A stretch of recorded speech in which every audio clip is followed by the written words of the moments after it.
What's up, guys? Just got done getting a lift in.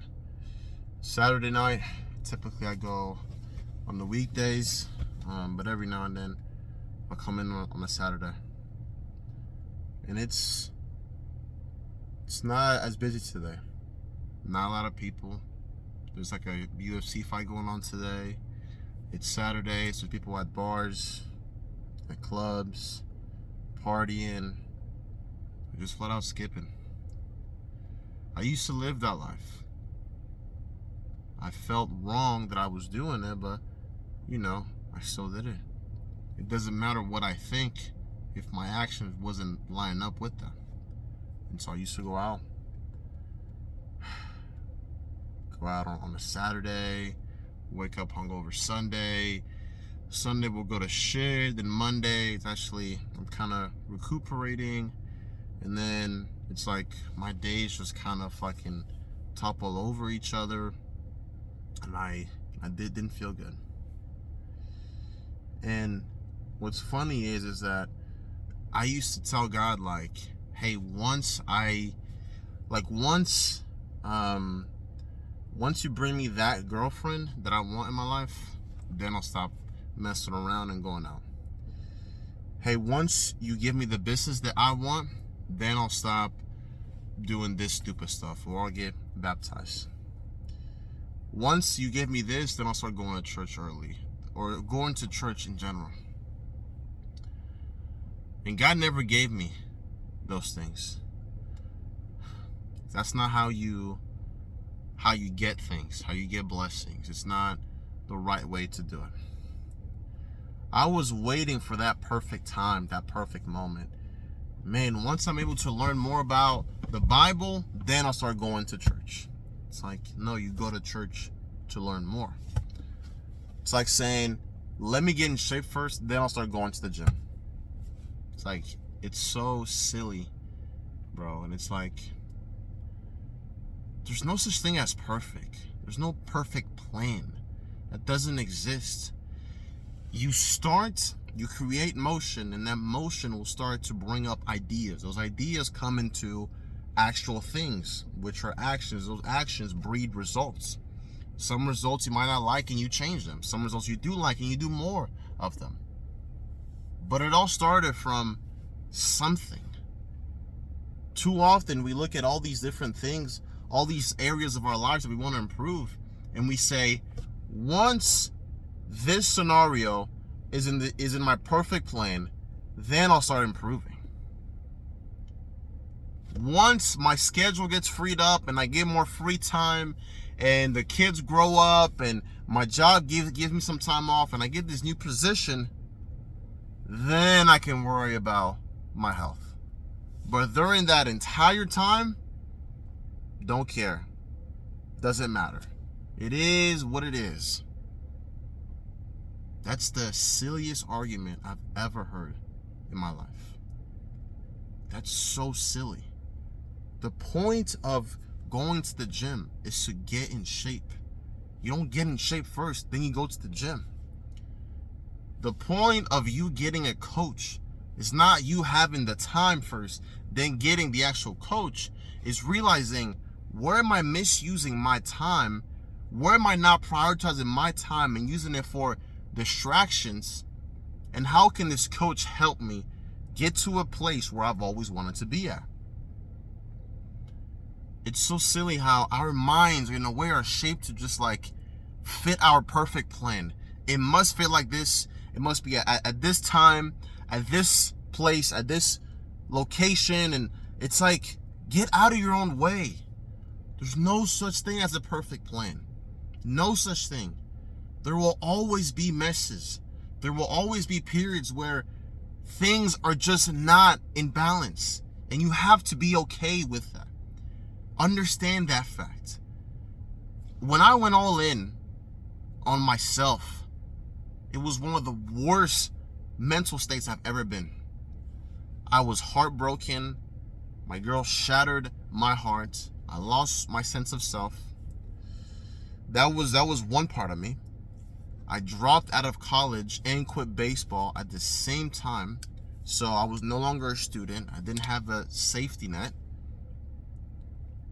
And I couldn't rely on the sport that I love up to this point. And so these three identities I had lost, like shattered. I didn't know who I was. And what's funny is I used to make fun of people for saying, oh, you're losing your identity and it's just, you got to grind and you got to have this mindset. I literally did not know who I was, because I had put all of my identity into all these external things out there. And when they weren't there, I lost who I was. Because in reality, my identity was within me. It's always within us. Who we are is within us. It's not out there, it's within us. We think that it's with money, it's with women, it's with sports, it's with cars, and this and that. BS. All that stuff is just BS. Your identity is within. Nothing on the external can dictate who you are. And that was one of the biggest lessons that I've learned during that moment. Now, am I going to sit here and lie and say that I wouldn't like a nice car, I wouldn't like a girlfriend, I wouldn't like to enjoy a certain hobby? I'm not going to lie. Yes, I'm working towards a lot of those things. But say God never blesses me with those things. Say he tells me, listen, my son, I want you to live a completely different life than you have in mind. Not to worry. Because again, my identity is within me. And when I say that, it's within Christ. It's not in all these different things. It's like it's within him. And it's not controlling everything. It's letting him go. Not my perfect plan, your perfect plan. And it's not easy. It's a constant battle of just tug of war. I want to do this, but he wants to do that. I want to do this side. I want to go this side, and he wants to go this way. And it's like a constant mental battle every single day. And it's hard. It really is hard. But I tell a lot of my guys, well, of my clients and my best friend, you have to love the game. You have to love it. And when I say love the game, people have this sort of mindset that, like, if I'm not enjoying it, I shouldn't do it. It's not true. Love is like, how can I explain it to you? Love isn't something that's like always going to be there. Love is understanding. That would be one of the best ways I could describe it. Love is.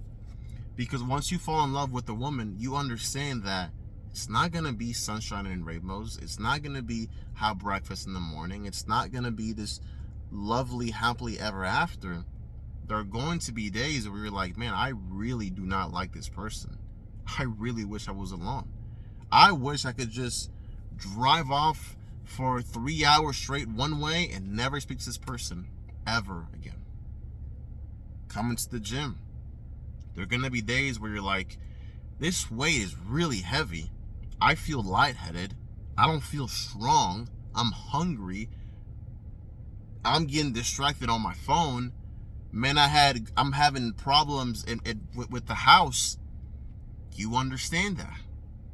You understand that once you go on a diet, you may feel hungry. You may feel like all you're thinking is about food. It may feel like this was the worst decision you've ever made in your life. But you understand that. And because of it, you love it. You love how it's a tug of war. You love how, a lot of times, even when you have everything in control, there are still things that you cannot control. And it's just this constant battle. But it's still loving the game, understanding the game, loving it for what it is. You're going to have good days. You're going to have bad days. And so, love the game, man. There's no perfect plan. There's no such thing as a right time to do it, or when the time is right, when the money is right, when this and that. Opportunities are everywhere. They're everywhere and nowhere. Everywhere as in every day there's an opportunity to grow, but they're nowhere because nobody wants to take them. It's, again, all up to you to take them. You have that decision. You have that decision to say, you know what? I understand that things are not always going to be under my control. I'm not going to know everything. I'm not going to have everything that I would like to know in control of my hand. But nonetheless, I'm still going to do. I'm still going to move. I'm going to create motion. I'm going to do something. And during that motion, the path will clear up. That's how I got started. You think I knew everything that I knew now? Bro, I was eating double, triple, quadruple cheeseburgers. I was eating, Domino's used to have this thing. I don't know if they still do that, but it was like, get 2 topping medium pizzas for like $7 or $8. And I used to eat 2 of those. I used to eat just I used to drink chocolate milk. I heard of this diet that you could drink a gallon of milk a day and that could help you gain 1 pound every single day. I used to drink mass gainers. And I think over time, science has kind of changed it. The ones that I used to back then were like 1,400 calories, barely any protein, whole lot of fat, whole lot of carbs, tastes like complete ass. Trash. Terrible. But after years, I was like, I don't really need that. If I just eat, sleep, and train really well, that's all I need. But I didn't know that back then. But had I not started back then, I wouldn't have gotten to this point. So, thank you guys for tuning in. God bless y'all. It is a beautiful, beautiful Saturday night as nobody is in here. And every day is an opportunity to grow, man. You know what I mean? You don't need to have it all figured out. I recorded this video without, much thought. I just started recording, and the beautiful video came out of it. And as I'm finishing, I'm like, man, there's so many other topics that I could have talked about. But we'll leave that for next time. Alrighty, fellas. Take care.